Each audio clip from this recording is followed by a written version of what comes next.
फक्त United cricketers जवळ boundary होती त्यामुळे एक्साईट व्हायचो. 30 केल्यावर कटिंग आलं मिड डेमध्ये खुश व्हायचो. आणि मग नंतर कळलं की जेव्हा सरांनी धोपटलं तेव्हा एवढी जवळ बाउंड्री असून मोठे रन्स नाही करत, की पुढे खेळायचं असेल तर मोठे रन्स करायला पाहिजे. आचरेकर सरांनी धोपटलं तेव्हा समजलं, पण आचरेकर सरांनी कधी कधी आणि कशा कशा करता धोपटलं तसा सरांचा भरपूर मार खाल्लाय मी. कारण मी बॉल द्यायला जायचो तर अर्धा तास लेट यायचो, अर्धा तास 40 मिनटं. तर सरांना कळेन हा स्पोर्ट्स पोलिओमध्ये गेलाय, बॉल आणायला गेलाय का कुठे गेलाय. तर नंतर तो संदीप खोत्रे म्हणाला सर हा वर्ल्ड सिफेचा राऊंड मारून घेऊन आला. तर तेव्हा पण धोपटलाय. परत 12वीला ड्रॉप घेतलाय तेव्हा पण मारलाय. सकाळपासनं म्हणजे एकदा तर असा किस्सा आहे की 5:30ला उठून रोलिंग केलं, सगळी विकेट वगैरे प्रिपेअर केली, दोन्ही टीमला मी किपिंग केली. आणि संध्याकाळी सांगितलं परत टीमच्या म्हणजे नेटच्या पाठी जागा ठेवली आहे, काय चुका करशील तर संध्याकाळी तिकडे हे रेक्टिफाय कर. आणि ऑफ स्पिन टाकत होत्या, कुठनं आले आणि स्टंप मारला मला.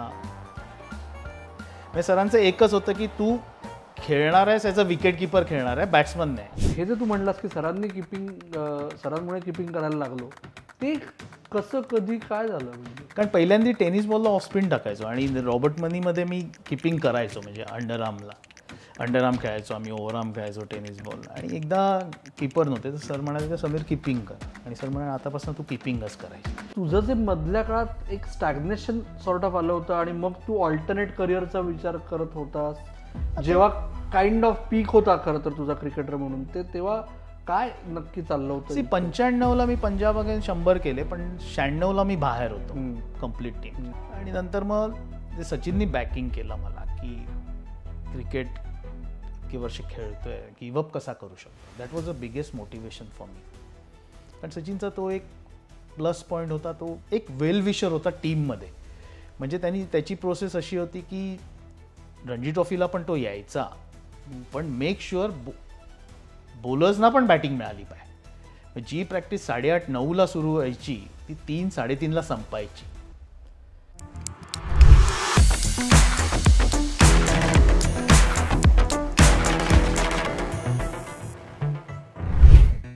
एका क्रिकेटच्या संघात यष्टीरक्षक हा जरी दशावतारी नसला तरी त्याचे बहु अवतार असणं अत्यंत आवश्यक असतं. कारण तो यष्टीरक्षण करतोच, तो बॅटिंग त्याला करता यायला पाहिजे, तो बाय डिफॉल्ट व्हाईस कॅप्टन असतो असं महेंद्रसिंग धोनी खुद्द म्हणलाय. आणि फील्ड अवेअरनेस सकट त्याला संघ एकसंध मारण्यासाठी बऱ्याच वेळा टीमचा जोकरही असणं महत्वाचं असतं. ओके, अशा एका यष्टीरक्षकाची आज आपण गप्पा मारणार आहोत. पण हा जो यष्टीरक्षक आहे हा विरळा अजून एका बाबतीत आहे. जशा मैदानावरच्या भूमिका आहेत कदाचित तेवढीच जास्त टोपण नावं त्याला मिळाली आहेत. ओके, त्याचे कारणं वेगवेगळी आहेत, त्याची टोपण नावं वेगवेगळी आहेत. त्यातलं एक टोपण नाव आहे जे आहे मवाली असणारी व्यक्ती ही मुंबईच्या रणजी संघाचा एक अविभाज्य घटक बनू शकते. तीही मुंबईतल्या महागुरूंच्या हाताखाली येऊनही त्याचं मवालीपण वारंवार सिद्ध करून मैदानावर मात्र नाणं खणखणीत वाजवू शकते. आणि जी भारताची एक ऐतिहासिक घटना आहे ज्याच्यामुळे भारतीय आणि कदाचित जागतिक क्रिकेट बदललं, त्या मालिकेत या मवालीपणामुळे जो फायदा झाला तो कदाचित दुसरा कुठला खेळाडू त्यावेळेस मैदानावर असता तर झाला नसता. आय एम शुअर तुम्हाला जरी टोपण माहीत नसेल तरी खेळाडू कोण आहे तुम्ही गेस केला असेल. समीर दिघे, कट्ट्यावरच्या गप्पांमध्ये खूप स्वागत. नमस्कार समीर. ओके, कुठून आलं हे? रवी शास्त्रीने ठेवलं? हो, हे नाव रवी शास्त्रीचं होतं. काय ट्रिगर होता? ट्रिगर म्हणजे की माहीत नाही की त्याला काय कॉन्फिडन्स होता एखाद्या प्लेअरला, की मे बी माझी बॉडी लँग्वेज चांगली असेल किंवा साईडमध्ये म्हणजे टाटाज टीममध्ये कुठच्याही नंबरवर बॅटिंग करायची असेल तर मी रवीला सांगायचो रवी मेरे को जाना है. आणि मे बी एखाद्या कदाचित कॅप्टनला किंवा एखाद्या खेळाडूवर विश्वास असतो, तसा रवीचा विश्वास होता की कुठच्याही सिच्युएशनमध्ये समीर खेळू शकतो. म्हणजे कॉन्फिडन्स म्हणतात की एखाद्या कॅप्टनला की एखाद्या प्लेयरवर की विश्वास असतो, तो मला वाटतं रवीला होता. हे मला म्हणजे कळलं, नंतर कळलं. कारण रवी म्हणायचा कारण मी टाटाजला ओपन करायला लागलो किंवा CCIला ओपन करत होतो, शिवाजी पार्क जिमखान्याला ओपन केलं आणि मग रवी म्हणायचा ओपन जाएगा. पण रवीला एवढं मी सांगायचो की रवी तू जिधर भेजेगा उधर मैं बॅटिंग करूंगा. आणि तो एक कॉन्फिडन्स होता प्लेअरवर. ऑफ द फील्ड ॲक्टिव्हिटीजचा कितपत वाटा होता या टोपण नावात? ऑफ द फील्ड म्हणजे कारण कसं होतं की खेळताना म्हणजे भरपूर जेव्हा क्रिकेट सुरुवात झाली म्हणजे 8वीत 9वीत ती टेनिस बॉलनी झाली आणि ज्या सराउंडिंगमध्ये मी होतो म्हणजे ज्या वातावरणात होतो ते म्हणजे रॉबर्ट मनी हायस्कूल होतं आणि तिकडे सगळे म्हणजे चांगली मुलं पण असं मवालीगिरी म्हणजे अशी फक्त मस्करी म्हणजे खोडकरपणा आणि तो सगळ्यात होता आणि त्या खोडकरपणाचा फायदा पण झाला.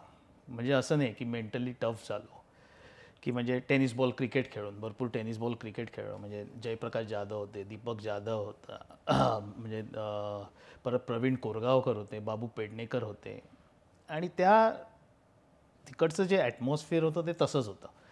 म्हणून आईनी कदाचित 10वी म्हणजे 9वी झाल्यानंतर दिवाळीच्या सुट्टीत एक राजू शिंदे म्हणून मित्र होता, तो म्हणाला तू सीझन बॉल ट्राय करतो का? तर मी आईला विचारतो, आई म्हणाली जा म्हणून खेळायला.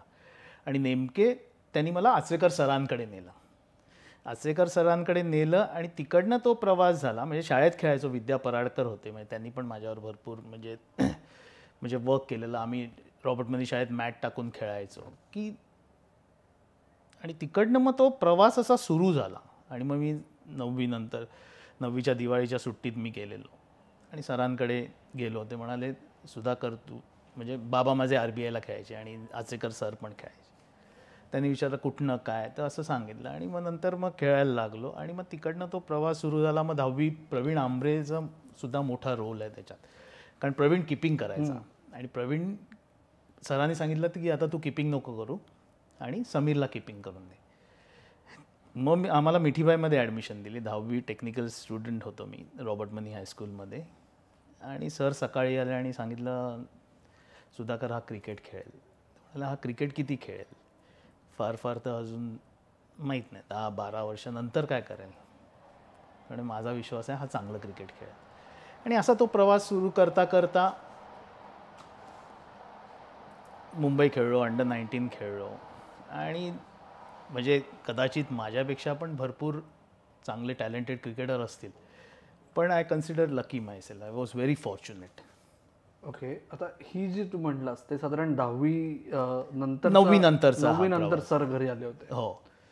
ओके, पण मग तोपर्यंत साधारण मुंबईत ते मला जमलं नाही ते माझा मुलगा करून दाखवेल ही जी क्रिकेट खेळणाऱ्या पालकांमधली जी एक टिपिकल फिलिंग असते, तुझ्या बाबतीत बाबांचं एक्झॅक्टली उलटं होतं की? बाबांचं उलटं होतं की मी खूप सहन केलंय, तुला नको करायला. हा म्हणजे असं म्हणजे फोर्स त्यांचं एकच म्हणणं होतं काय डिसिजन घेशील ते घे, पण मला वाटतं अभ्यास करशील तर बरं होईल.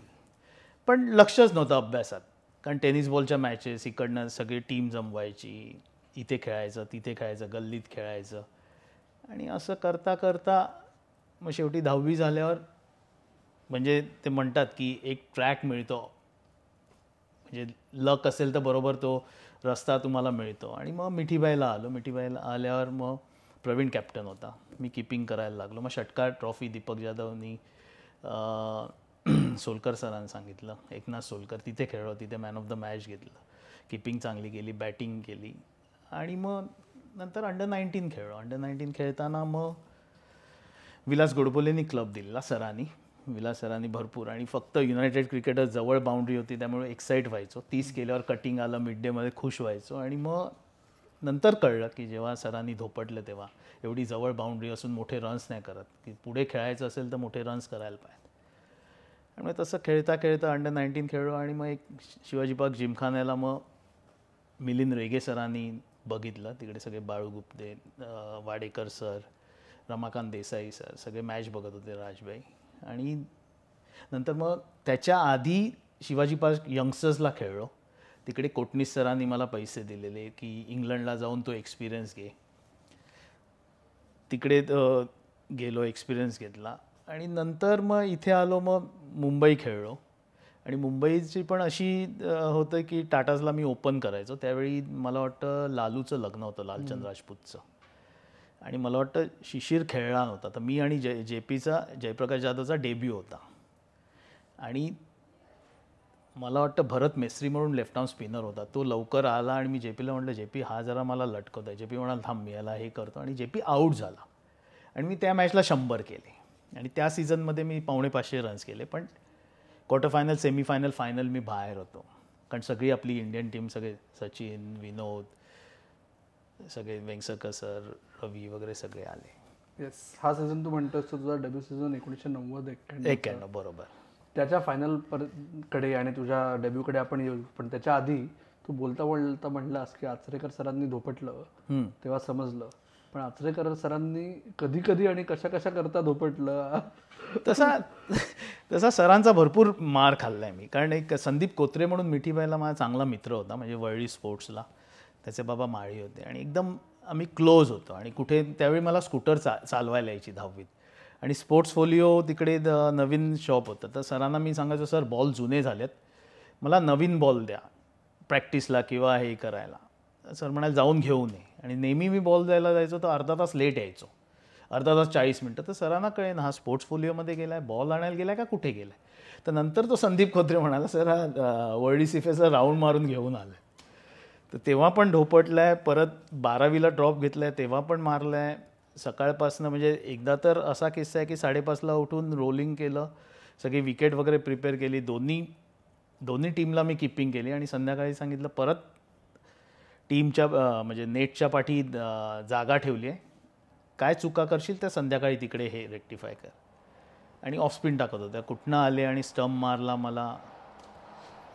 म्हणजे सरांचं एकच होतं की तू खेळणार आहेस याचा विकेट किपर खेळणार आहे, बॅट्समन नाही. आणि सरांनी मला अजून आठवत नाही की कधी बॅटिंग मला दिलेली आहे, मग मी इकडे जा तिकडे जा या नेटमध्ये जा असं करत करत हे बॅटिंग शिकलो. संजीव साम्याल जे माझे पत्रकार मित्र आहेत सिनियर, आय एम शुअर तुम्ही कधीतरी खेळला असाल, तेच तो मला सांगतो की आम्ही ना सॅमडिक्सची बॅटिंग बघायला जायचो शिवाजी पार्कला. आणि हे जे तू म्हणलास की सरांमुळे किपिंग करायला लागलो, ते कसं कधी काय झालं? म्हणजे कारण पहिल्यांदा टेनिस बॉलला ऑफ स्पिन टाकायचो आणि रॉबर्ट मनीमध्ये मी किपिंग करायचो, म्हणजे अंडरआर्म खेळायचो आम्ही, ओव्हरआर्म खेळायचो टेनिस बॉल. आणि एकदा किपर नव्हते तर सर म्हणाले की समीर किपिंग कर. आणि सर म्हणाले आतापासून तू किपिंगच करायची. म्हणजे काय माहीत नाही, ते सरांचं ते एवढं स्ट्रॉंग होतं की इंट्युशन, की ह्याच्याकडे जे आहे त्याला किपर म्हणूनच खेळून दे. म्हणून त्यांनी प्रवीणला सांगितलं, प्रवीण तू किपिंग सोड म्हणून समीरला करून दे. ओके. आणि मग त्याच्यानंतर सरांच्या बाबतीतला मला 2 शेवटचे प्रश्न आहेत. त्यातला एक, प्रवीण इन्व्हॉल्ड होता, तू सरांकडे गेला, सर तुला म्हणले की मध्य प्रदेशला जाऊन खेळायचं, बरोबर? मग काय झालं? कारण 11वी झाली, 12वी झाली आणि नंतर अंडर-19 वगैरे प्रवीण त्यावेळी होता. तर सरांनी मला सांगितलं मुंबईला तुला चान्स नाही आहे, तर तू मध्य प्रदेशला जाऊन खेळ आणि प्रवीण रेल्वेला खेळेल. प्रवीणनी पण मला सांगितलं की तू जा, इकडे चान्स नाही. पण माहीत नाही, मे बी हट्टी स्वभाव का काय, कारण मुंबईत आहे तर मला मुंबईसाठीच खेळायचं आहे. आणि मी सरांना एवढं पण सांगितलं, सर मी खेळणार. आणि ते म्हणाले नाही आहे, तिकडे भरपूर कीपर्स आहेत, सो डिफिकल्ट आहे. आणि खेळलेलं मला त्यावेळी पण ढोपटलेलं, रडत येऊन मी बॅग घेऊन महिनाभर मी दुसरीकडे प्रॅक्टिस केली. म्हणजे मी 12वीला ड्रॉप घेतलेला नंतर. आणि मग अंडर-19 खेळलो, टाटा झाली आणि मग मुंबईला मी सिलेक्ट झालो. ओके. आणि या सगळ्याच्यात म्हणजे आजकालच्या मुलांना विशेषतः की मारणारा कोच असं जे येतं, ओके, तर ती सरांची दुसरी बाजू म्हणजे प्रवीण आमरेंनी पण आम्हाला सरांबद्दल खूप सांगितलं आहे. अमोल मुजुमदार बरोबर आम्ही एक गुरुपौर्णिमा विशेष सरांबद्दलचा एपिसोड केला आहे. पण तो बघायच्या आधी समीर दिघे सर जेव्हा तुम्हाला त्यांना गोंजारायचं असायचं ते कसं करायचं रे? सरांचं कसं होतं, चांगली सर झाडाखाली म्हणजे सगळे क्रिकेटर सांगतील, म्हणजे जेवढे सरांकडे होते की कुठनं तरी मॅचेस बघायचे आणि त्यांचे 2-3 असे ठेवलेले असायचे की या मुलावर लक्ष दे, ह्यांनी काय केलं ते आम्हाला माहीत नसायचं. तर कुठे शॉर्टकट घेतला काय घेतला की संध्याकाळी मग डेमॉन्स्ट्रेशन व्हायचं, सगळ्यांना विचारायचे वगैरे. आणि मला अजूनही आठवतं की 57 दिवसात आम्ही 47 मॅचेस खेळलेलो, म्हणजे डे अँड डे आउट. म्हणजे त्या ह्याच्यामध्ये आम्ही शुक्रवार शनिवार त्याच कपड्यात आम्ही सावंतवाडीला जाऊन पण खेळलेलो आहे, पुण्याला जाऊन खेळलेलो आहे, लोणावळ्याला जाऊन खेळलो आहे. म्हणजे घरी फक्त एक फोन करायचा, फक्त तेच कपडे आणि 2-3 दिवसात 4-5 दिवसात परत. म्हणजे सरांचं एकच होतं की तुम्हाला जर का क्रिकेट खेळायचं असेल तर तुम्हाला ग्राउंडवर वेळ काढायला पाहिजे. जरी बॅटिंगला आऊट झाला असाल तरी 3 ओव्हर टाकल्या असतील, कधी फिल्डिंग नसेल टीममध्ये असेल, पण जर का सिम्पल थेरी होती त्यांची की तुम्ही क्रिकेट ग्राउंडवर शिकणार आहेत. तर ते मनात एक राहिलेलं की कधी सकाळ झाली की ग्राउंडवर वेळ काढा, म्हणजे कुठच्या जाऊन नेट्समध्ये बॅटिंग करा किंवा कीपिंग करा, बाहेर कॅचेस घ्या. राईट. आणि मग ह्याच्यात आता आपण कट टू तू जो रणजी ट्रॉफी डेब्यू मॅचचा उल्लेख केलास, तर JB जाधव आऊट झाले, तुझी 100 झाली. दुसऱ्या मॅचला पुन्हा एकदा नंबर 3 वर बॅटर कोण होता? वेंगसरकर सर होते, दिलीप सर. सो त्याच्या आधी तू त्यांच्याबरोबर मी टाटाजमध्ये खेळला होतास. सो बेसिक कम्फर्ट होता, पण ते रणजी ट्रॉफीमध्ये वेंगसरकरांबरोबर बॅटिंग करणं, कारण काय दिलीप वेंगसरकर हा तेव्हा म्हणजे सगळं टाईट होणारं प्रकरण असायचं, राईट. आणि त्यांच्या पिढीचे तुम्ही जे लोक, तुमची पिढी आली तेव्हा त्यांच्या पिढीचे ते शेवटचे ऍक्टिव्ह क्रिकेटर होते. बरोबर. ते काय होतं ते जी 2 वर्ष ते बॉम्बेच्या ड्रेसिंग रूममध्ये होते तेव्हा? तेव्हा पहिलं कसं, जेव्हा मी आलो 19 वर्षात, म्हणजे टाटाजमध्ये आलो आणि सगळे रवी शास्त्री, राजू कुलकर्णी, वेंगसरकर सर, लालचंद राजपूत, शिशिर, ॲलन, पद्माकर शिवलकर सर, म्हणजे एवढे मोठे क्रिकेटर होते. आणि त्यांच्याबरोबर खेळून जे कॉन्फिडन्स लेवल होता तो रणजी ट्रॉफीला म्हणजे वाटलाच नाही की मी रणजी ट्रॉफी खेळतोय म्हणून. ते प्रेशरच नव्हतं, कारण या क्रिकेटर्सवर म्हणजे वयाच्या 18 वर्षी 19 तुम्ही शेअर करतायत ही ड्रेसिंग रूम, तो जो एक्सपिरियन्स आणि तो कॉन्फिडन्स होता तो कदाचित मला मुंबईला उपयोग झाला असेल. सो तुमच्या पिढीला खरंच हे होतं की जेव्हा तुम्ही वेस्ट झोन लीग खेळायचात आणि जर तुम्ही टाइमशील्ड डिव्हिजन ए खेळला असाल तर तुम्हाला काहीच वाटायचं नाही, म्हणजे ही डिव्हिजन सी खेळल्यासारखा प्रकार वाटत असतो. डिव्हिजन सी नाही म्हणता येणार, पण तो कॉन्फिडन्स, शेवटी कुठचाही फर्स्ट क्लास गेम असेल तर तो थोडं प्रेशर असतंच, पण तो कॉन्फिडन्स लेवल आणि जे मोटिवेशन जे हाय होतं, म्हणजे आता CCI यंगस्टर्सला संदीप पाटील होता, सँडी होता, म्हणजे अशा क्रिकेटर्सबरोबर खेळणं त्या एजमध्ये फार मोठी गोष्ट आहे. आणि आम्ही स्वतःला फॉर्च्युनेट समजतो की जो एक्सपिरियन्स मिळाला त्यावेळी, असं बायोमेकॅनिक्स वगैरे काही नव्हतं, म्हणजे असं व्हिडिओ ॲनालिसिस वगैरे, पण हे जे शिकायला मिळालं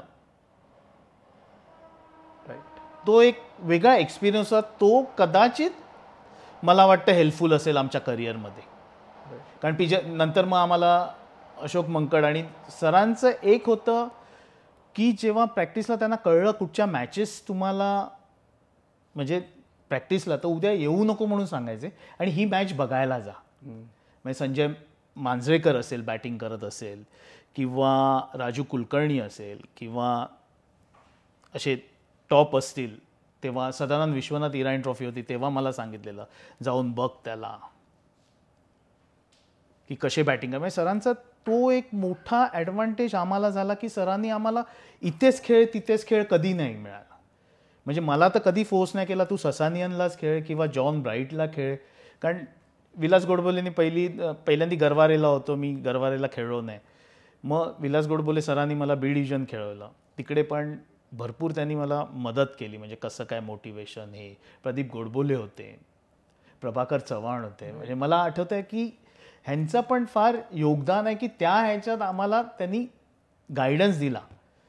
आणि मग तिकडनं मग यंगस्टर्सला खेळलो, मग यंगस्टर्स सोडल्यावर मी जिमखान्याला आलो आणि जिमखाना सोडल्यावर CCIला मेंबरशिप मिळेल म्हणून मी CCIला गेलो. 90-91ची मॅच तू 11त नव्हतास फायनल? मी 11त नव्हतो, पण 15 मध्ये होतास. 15 मध्ये होतो. हो. सांगा मला काय शेवटच्या दिवसाबद्दल तुमचं ड्रेसिंग रूम मधलं काय कारण अशी मॅच मी म्हणजे खरोखर हा एक्सपिरियन्स सगळेच सांगतील, कारण म्हणजे अजूनही अंगावर काटा येतो ती मॅच. म्हणजे ते क्रिकेट म्हणजे मला अजूनही वाटतं आहे की दिलीप सर त्या मॅचला रडलेले. आणि मला वाटतं तो शर्मा म्हणून बॅट्समन होता, त्यांनी 5 का 6 इनिंग बॅटिंग केली. म्हणजे एखादी मॅच तुम्हाला हरायची असेल तर तुम्ही काही करा पण ती तुम्ही हरतातच. पण ती मॅच मेमोरेबल म्हणजे सगळ्यांची, सचिनची इनिंग, परत दिलीप वेंगसरकर सर, म्हणजे यांचा स्पेल, समोर कपिल देव होते. आणि ही मॅच अशी विसरू शकत नाही. म्हणजे या थोड्या आठवणीतल्या मॅचेस आहेत की तुम्ही या मॅचेस विसरू शकत नाहीत कधी. राईट. त्यावेळेस दुर्दैवाने ती मॅच टेलिव्हिजन नव्हती, पण रेडिओ कमेंट्री ऐकलेले खूप लोक आहेत. म्हणून मी तुला विचारतो की तेव्हा जेव्हा ते दिलीप सर आणि सचिनची पार्टनरशिप सुरू झाली तेव्हा ड्रेसिंग रूममध्ये काय होतं की मॅच येऊ शकते का, प्रश्न होता मॅच येऊ शकते, कसं काय चाललं होतं, तुम्ही काय? मुंबईचं एक तेच होतं की त्यावेळी कुठच्याही स्टेजला तुम्ही मॅच गिव्हअपच करू शकत नाही. आणि मुंबई क्रिकेटचा हा ॲडव्हान्टेज आहे की तुम्ही या सिच्युएशनमधून गेलेले असतात. म्हणजे आपलं क्लब क्रिकेट म्हणा किंवा टाईम शील्ड म्हणा, या कंपनीजना तुम्ही जेव्हा ते कॉम्पिटेटिव्ह क्रिकेट एवढं खेळलेलं असतं की तो कॉन्फिडन्स होता की ही मॅच जिंकणार म्हणून. तसं मला आठवतं मी एक मॅच दिल्लीला रवी शास्त्रीने 8 विकेट्स काढले आणि कीर्ती आझाद म्हणालेला अरे क्या, तर रवी बोललेला कीर्ती हे क्रिकेट आहे. त्यांनी वेगळ्या शब्दात सांगितलेलं रवीनी, ते मी एअरवर सांगू शकत नाही ते. तर सांग ना, आपण बीप करू. तर झालं वगैरे ते, आणि रवीनी ते 7 विकेट काढलेले. आणि ही जी मॅच होती ती म्हणजे, आणि सचिनचं तुम्हाला माहीत होतं 12.5 वर्षाचा 13 वर्षाचा असतानाच कळलेलं की काहीतरी हा वेगळाच आहे, म्हणजे हा क्रिकेटरच वेगळा आहे. त्यामुळे ती तुलना न केलेली बरी. आणि त्या इनिंगमध्ये तो बॅटिंग करत होता त्या ह्याच्यामध्ये, म्हणजे we were very unfortunate. AB run out झाला, लालूचा तो कॉल आणि हे ते सगळं, म्हणजे ते एवढे कॅचेस सुटले गेले सचिनने, सगळे सचिन, गलित वगैरे मला अजूनही आठवते त्या कॅचेस गेलेले. मग ती मॅच एवढं म्हणजे एवढ्या जवळ येऊन हरण्याचं दुःख, जर का आपण ऑल आउटच झालो असतं तर तेवढं वाईट वाटलं नसतं, विच इज फेअर इनफ की खराब खेळलो. पण एवढं चांगलं खेळून सुद्धा आणि त्या क्वालिटी क्रिकेट, म्हणजे जी मॅच स्मरणीय म्हणतात, आपण नेहमी म्हणतो की ह्या मॅचेस अशा विसरू शकत नाही. तो दिवसच नव्हता आपल्या मुंबई क्रिकेटसाठी. पण त्या दिवसामुळे मुंबई क्रिकेटची एक पिढी बदलली असं झालं, कारण काय चंदू सरांची ती शेवटची मॅच ठरली मुंबईसाठी, लालू सरांची शेवटची मॅच ठरली. तरीही तुझ्या बाबतीत म्हणजे तेव्हा जे कसं होतं की ते एकतर मुंबईसाठी चान्स मिळेल, त्यात परत विकेट किपर्समध्ये चंद्रकांत पंडित, सुलक्षण कुलकर्णी, समीर दिघे, आणि हा पण होता खरगे, पण एक चांगली किपिंग करायचा खरगे होता मला आठवतंय.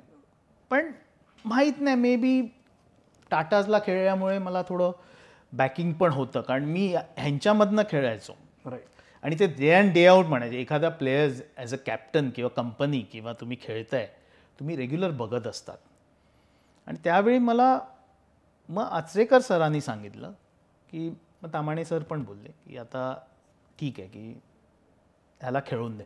आणि तो म्हणजे त्या 4 मॅचेसमध्ये मिळाल्यावर एक मला बेस होता की असं नव्हतं की मला शून्यापासून सुरुवात करायची होती.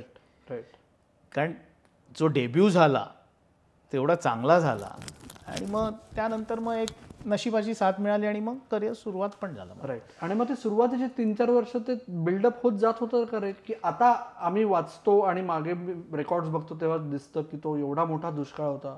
9 वर्ष रणजी ट्रॉफी मुंबईने जिंकली नाही त्या रवी शास्त्रीच्या सीझनच्या आधी, तुमच्या 93-94च्या. 94ला जिंकलो, 84-85ला जिंकलो आणि 91ला आपण फायनल हरलो. बरोबर. 90-91. आत्ताही तेवढा मोठा दुष्काळ नाहीये. त्याच्यानंतर 1 वर्ष कमी झालं, 8 वर्षाचा दुष्काळ झाला. शेवटची मुंबई 2023-24ला जिंकली, त्याच्या आधी 15-16 नंतर 23-24ला जिंकले. तर हे प्रेशर तेव्हा होतं का नाही मुंबईच्या ड्रेसिंग रूम मध्ये? वी आर बॉम्बे एवढंच होतं, सिम्पल. म्हणजे असा कधी विषय व्हायचा की, कारण ते जे मुंबई क्रिकेटचं प्रेशर आहे की तुम्ही फायनलला पोचलात तर बरा सीझन गेला, जिंकला नाही तर वाईट सीझन गेला. कारण तसं झालं, आपली जर काय हिस्ट्री काढली, इतिहास काढला, तर आपण जिंकतच आलेलो आहे. पण एखाद्या टीमला चांगलं खेळून सुद्धा कधी कधी होऊ शकतं. म्हणजे मी असं नाही म्हणणार की दरवर्षी, म्हणजे 91 साली पण आपण जवळजवळ जिंकलेलोच, ती मॅच हरलो. अशा किती मॅचेस आपण हरलेलो पण आहे. म्हणजे इवन मुंबई तुम्ही म्हणाल की पद्माकर शिवलकर सर वगैरे होते, रेगे सर वगैरे, त्यावेळी पण आपण खराब आहे, अशोक मंकड होते, सर होते, म्हणजे सगळी, म्हणजे ती तर साईड काय होती, पण तेव्हासुद्धा आपण हरलेलो आहे. पण एक स्पॅन येतो तुम्हाला, म्हणजे त्यामुळे असं नाही की तुम्ही अनलेस अँड अंटिल आपण खराबच खेळू, then you have to accept it की आपण खराब खेळू. पण चांगले खेळून सुद्धा आपण हरलेलो आहे. राईट. आणि मुंबईचा माइंडसेटच असा होता की मुंबई जिंकायलाच पाहिजे, आणि ते प्रेशर वेगळंच होतं, म्हणजे विच इज फेअर इनफ. कारण मुंबई क्रिकेट असं होतं की गेल्यावर जिंकणार, कारण डॉमिनन्स एवढा इतके वर्ष केलेला. बरोबर. सो त्या रवी शास्त्रीचा जो 93-94चा सीझन आहे की ज्यांनी एक पिढी घडली, की जे तुम्ही सगळेजण अजूनही, आता त्यातले जवळजवळ सगळेजण तुम्ही कोचिंग रोलमध्ये इन्वॉल्ड आहात, राईट? किंवा दोघं तिघं त्यातले क्रिकेट डायरेक्टली इन्वॉल्ड नसताना आजूबाजूला स्पोर्ट्स इंडस्ट्रीमध्ये खूप मोठं काम करतायत. त्या सीझनमध्ये काय अचीव केलं रवी शास्त्रींनी की ज्याच्यामुळे एकीकडे सिन्सिअर खेळाडूंनाही वाव मिळाला आणि सो कॉल्ड मवाली असणाऱ्या विनोद आणि समीर दिघेंना पण तेवढाच मोठा बूस्ट मिळाला? काय होता तो सीझन? 94चा सीझन घेतला तर मला वाटतं रवी शास्त्रीचं, प्रत्येक कॅप्टन हा माइंडसेट वेगळा असतो, प्रत्येकाची स्ट्रॅटेजी वेगळी असते, प्रत्येकाचं थिंकिंग वेगळं असतं. तर रवीचं मला म्हणता येईल की Ravi was a good student of the cricket. आणि तो फक्त काय करायचा की रवी प्रत्येक इंडिव्हिज्युअलला रोल द्यायचा की अमोल हा तुझा रोल आहे, समीर हा तुझा रोल आहे, 10 ओव्हरमध्ये फक्त मला 40 रन करून द्यायचे, तुला 6 ओव्हर टाकायच्यात, तुला 3 मेडन टाकायच्यात. आणि हे करत करत आम्ही फायनलला आलो. आणि रवीला ते परफेक्ट मॅन मॅनेजमेंट माहिती होती की कुठच्या प्लेअरला कुठच्या नंबरवर खेळवायचं, केव्हा बॉलिंग करायची, काय करायची. आणि रवी स्टुडंट असा होता की रवी ग्राउंडवर आमच्याशी कधी बोलायचाच नाही. जेवढं ऑफ द फील्ड बोलायचं तेवढं ग्राउंडवर बोलायचंच नाही. ओके. त्यामुळे रवीच्या या क्वालिटीजमुळे, आणि स्वतः म्हणजे हे करायचा की, म्हणजे म्हणतात ना leader to lead from the front, तसं रवीचं हे होतं. म्हणजे भरपूर कॅप्टन झाले, वेंगसरकर सर झाले, संजय झाला, सचिन, नंतर मला वाटतं हां, आणि रवी. प्रत्येकाच्या क्वालिटीज वेगळ्या होत्या. रवीचा त्या सीझनमधला एखादा किस्सा सांग ना, की जो म्हणजे जे तू म्हणलास ऑफ द फील्ड. जतीनने आम्हाला किस्सा सांगितला होता फरीदाबादमधला, तो प्री क्वार्टरच्या आधीच्या, अमोलच्या मॅचच्या आधीचा, की सरकार तलवार येऊन स्लेज करायला लागले, तो पळत जाऊन मध्ये उभा राहिला आणि म्हटलं माझ्या मुलांशी माझ्याशिवाय बोलायचं. त्या सीझनमध्ये एखादी अशी की जी कळत नकळत आत्ता तुला असं वाटतं की चला त्या गोष्टीमुळे खरंच फायदा झाला असं? म्हणजे रवीचं एक होतं, मला आठवतं आहे की तो संध्याकाळी जेव्हा झाल्यावर तो 7-7:30ला यायचा आणि विचारायचा की काय वाटतं विकेट पाठी, कोण कोणाचा बॉल कॅरी होत आहे, काय होत आहे, आणि त्याप्रमाणे तो मूव्ह करायचा मॅचेसमध्ये. दुसरी गोष्ट म्हणजे खडूसपणा, म्हणजे एखाद्या, म्हणजे त्याला वाटत असेल की एकदा मी कर्नाटका अगेन्स्ट असा जेव्हा साई आणि त्याची पार्टनरशिप झाली असं आलं, तर मला नाही वाटत रवी फायनलपर्यंत माझ्याशी बोललेला. त्यांनी मला मेसेज दिलेला क्लिअर की तू तेरको जो जॉब दिया है वो तू कर.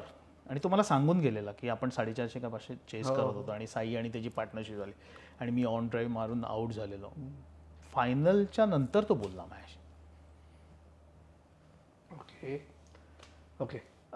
पुढे जाऊन एक मला तेव्हा एनिवे, म्हणजे तेव्हा तर होतंच की जे कायम आहे की मुंबईसाठी तुम्ही जर परमनंट झालात, मुंबईसाठी कन्सिस्टंटली खेळायला लागलात, तर एक एक स्टेप पुढे जात राहता तुम्ही. ते तुझं जे मधल्या काळात एक स्टॅग्नेशन सॉर्ट ऑफ आलं होतं आणि मग तू ऑल्टरनेट करिअरचा विचार करत होतास, जेव्हा काइंड ऑफ पीक होता खरं तर तुझा क्रिकेटर म्हणून, ते तेव्हा काय नक्की चाललं होतं? 95ला मी पंजाब अगेन्स्ट 100 केले, पण 96ला मी बाहेर होतो कम्प्लीट टीम, आणि मी इंग्लंडमध्ये लीग खेळत होतो. आणि नंतर मग आय वॉज वर्ज ऑफ की जर का टीममध्ये बसत नाही तर मी इंग्लंडला सेटल व्हायचा प्लॅन केलेला जेव्हा मी जिथे लीग खेळायचो म्हणून. आणि नंतर मग जे सचिननी बॅकिंग केलं मला की क्रिकेट इतके वर्ष खेळतोय, गिव्हअप कसा करू शकतो, that was a biggest motivation for me. कारण सचिनचा तो एक प्लस पॉईंट होता, तो म्हणजे एक वेल विशर होता टीममध्ये. म्हणजे त्यांनी त्याची प्रोसेस अशी होती की रणजी ट्रॉफीला पण तो यायचा, पण मेक शुअर बॉलर्सना पण बॅटिंग मिळाली पाहिजे. जी प्रॅक्टिस 8:30-9ला सुरू व्हायची ती 3-3:30ला संपायची. आणि त्याच्या मोटिवेशनमुळे मी पुढे ते चालू झालं. आणि लकीली मला वन डे मिळाली. मी वन डेमध्ये 17 बॉलमध्ये 54 केले आणि नंतर परत आलो आणि पहिल्याच मॅचला मी 100 केले आणि मग खेळायला लागलो. पण प्रत्येक क्रिकेटर कुठचाही गेला तो तुम्ही कॉन्स्टंटली तुम्ही टॉपवर नसता. ते स्पोर्ट्समनला ॲक्सेप्ट करायला पाहिजे. या फेल्युअरमधून जेवढं तुम्हाला फेल्युअर शिकवतं तेवढं सक्सेस नाही शिकवत. आणि नंतर कळलं की एक फक्त प्रोसेस आणि routine is the most important thing. म्हणजे अपॉर्च्युनिटीज येणार आहेत, पण त्या अपॉर्च्युनिटीज मिळेल की नाही मिळेल दॅट्स इररिलेव्हंट. पण मग त्या काळात असं होतं की ओके ठीक आहे, बॉम्बेसाठी खेळता, रणजी ट्रॉफी जिंकला, एअर इंडिया तोपर्यंत झालं नाही. मी एअर इंडिया सोडलेली, टाटा सोडलेलं आणि एअर इंडियात होत नव्हतं माझं. ओके. टाटा सोडलेली आणि टाटाची आम्ही फायनल खेळलो. मला स्पेशल परमिशन घेतलेली मिलिंद रेगे सरांनी. ओके. सो मला जे विचारायचं होतं की म्हणजे जसं थिएटरवाल्यांचं होतं की ओके नाटकात काम करतो ठीक आहे, पण मग करतो काय, तसं फर्स्ट क्लास क्रिकेटरच्या बाबतीत मिड 90s मध्ये होतं का एवढं वाईट अवस्था नव्हती? नाही, बट सी आता इंग्लंडला जायचो म्हणजे प्रोफेशनच क्रिकेट होतं. म्हणजे ठीक आहे, मुंबईला नाही आणि त्यावेळी आम्हाला कॉन्ट्रॅक्ट पण मला मिळालं नव्हतं. कारण जर का तुम्ही 5 रणजी ट्रॉफी खेळले नसतील तर तुम्हाला मिळायचं. त्यामुळे 96 मी कम्प्लीट मुंबईत बसून काढला पावसाळा. पण माझी ट्रेनिंग आणि सगळं चालू होतं, प्रॅक्टिस वगैरे रेग्युलर चालू. फक्त मी विचार करत होतो एक अपॉर्च्युनिटी मिळायची. राईट. आणि तिकडनं तो सचिननी बूस्ट दिला. It was very helpful for me. Okay. तू सचिनच्या बूस्टचा उल्लेख केलास. सचिनचे जे घट्ट मित्र आहेत खूप आहेत, म्हणजे त्यांनी माणसं जोडणं हे त्याचं एक स्किल आहे असं दिसतं. म्हणजे सचिनची पहिली आठवण काय रे तुझी? पहिल्यांदा सचिन म्हणजे 12.5 वर्षाचा तेव्हा आम्ही सरांकडे होतो, 13 वर्षाचा तेव्हा यायचो. आणि मग टूरवर आम्ही जाताना वगैरे सगळं. आणि मग अंडर 19 पण तो आमच्याबरोबर खेळला 1 वर्ष. आणि असं असं करत करत मग तो सरांचं आणि मुंबई मग एकत्र येऊन मग तो प्रवास सुरू झाला. ओके. परत आपण तुझ्या प्रवासावर येऊ. सचिनच्या आणि तुझ्या प्रवासावर आपल्याला गप्पा मारायला सुरुवात केली तर 1 तास आपण त्याच विषयावर बोलत राहू फक्त. पण तू जे म्हणलास की नंतर तो जो परत म्हणजे रिबूट झाला 97-98च्या सीझन पासून 99, आणि त्या सीझनमध्ये अचानक तो ऑस्ट्रेलियावाला कॉलचं काय होतं? ऑस्ट्रेलिया टूरच्या आधी तुझा बॅक ऑफ द माइंड होतं, कोणी बोललं होतं, काय होतं? ऑस्ट्रेलियाची टूर म्हणजे आपण मुंबई मी लीड करत होतो, आपण जिंकलो बरोबर. आणि ऑस्ट्रेलिया आली आणि आपली CCIवर मॅच होती. आधी जे सचिनने 200 केलेले ते, आणि नंतर स्टीव्ह वॉ कॅप्टन होता ती. आणि त्या मॅचला मी 86 केले CCIला. बरोबर. आणि मला वाटतं डेमियन कोणाला आऊट झालो मी, रिकी पॉन्टिंगला का कुठेतरी मी आऊट झालो. एनिवे त्या मॅचला मी मॅन ऑफ द मॅच घेतला. आणि मी CCIला किटबॅक घेऊन कारपार्कमध्ये जात असताना राजू परुळेकर म्हणून आहे, हिंदू कॉलनीत राहतो आपल्या CCIचा, बऱ्यापैकी म्हणजे क्रिकेटचा आहे आणि एकदम जवळचा मित्र आहे राजू म्हणाला की, आणि मी चाललेलो मॅन ऑफ द मॅच घेतलेला, तो म्हणाला सॅमडिक्स कॉल येऊ शकतो. म्हणजे हसायला लागलो आणि बॅग ठेवली, घरी आलो. आणि दुसऱ्या दिवशी सकाळी सौरभचा फोन आला की तेरे को आने का. तर मग आई उठवत होती, आईला म्हटलं राहून दे. मग सचिनचा फोन आला. असा तो डेब्यू माझा झाला. ओके.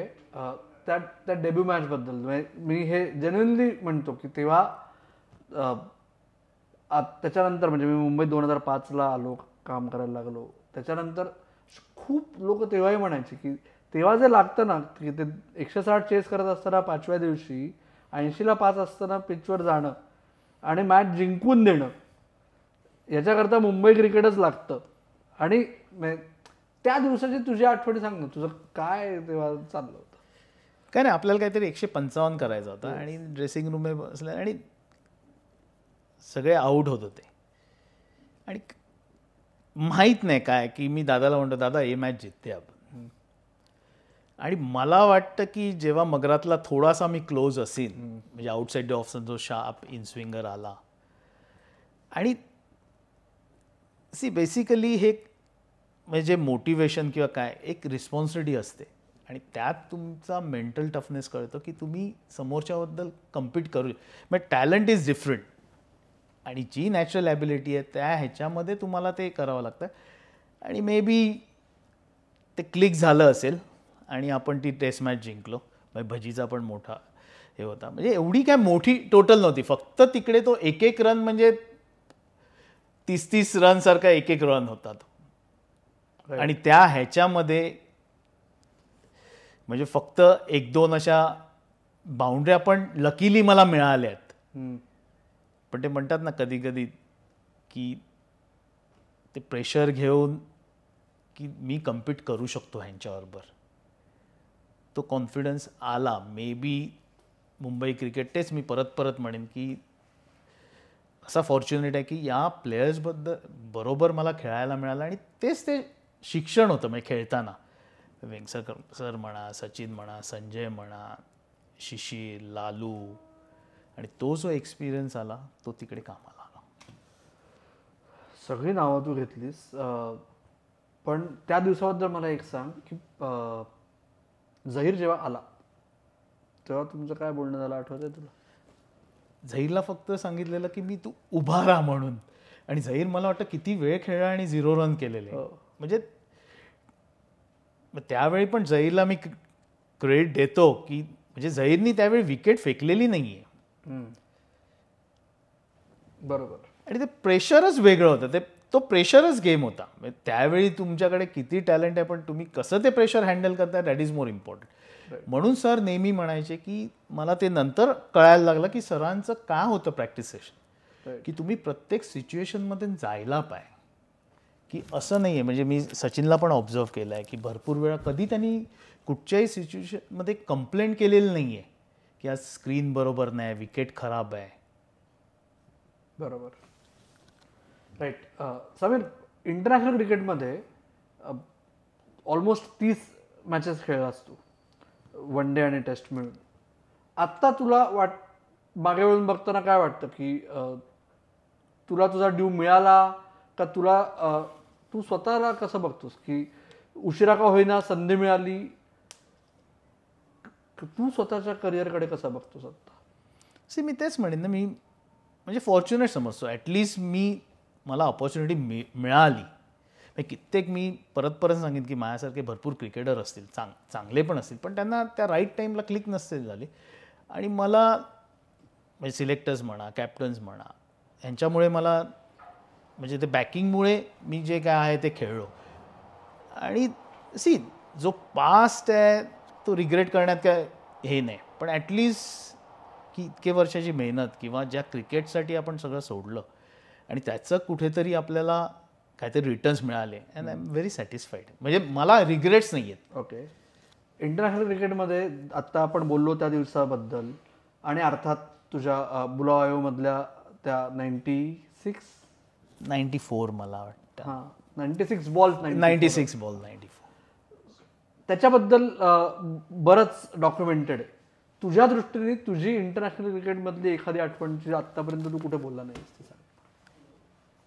मला वाटतं मोस्ट डिफिकल्ट टूर होती माझी ऑस्ट्रेलिया. ती झिम्बाब्वे पण एवढं इझी नव्हतं. आपण म्हणजे झिम्बाब्वेला हरलेलो पण पण मला वाटतं जसं प्रत्येक टूर ही वेगळी असते, प्रत्येका एक्सपिरियन्स. तुम्ही झिम्बाब्वेला स्पंजी बाउन्स असतो, ऑस्ट्रेलिया डिफरंट बाउन्स असतो. पण मला वाटतं ती ऑस्ट्रेलिया मॅचच माझ्या मेमोरेबल असेल. म्हणजे जिकडे तुम्ही बाकीचं बघितलं ते वन डे सोडून एवढा काय मी परफॉर्मन्स केला नाही आहे. म्हणजे sometime you have to accept it की म्हणजे जो रोल होता त्याला मी जस्टिस देऊ शकलो नाही. पण व्हॉट एव्हर चान्सेस मिळाले ते व्हेरी लकी.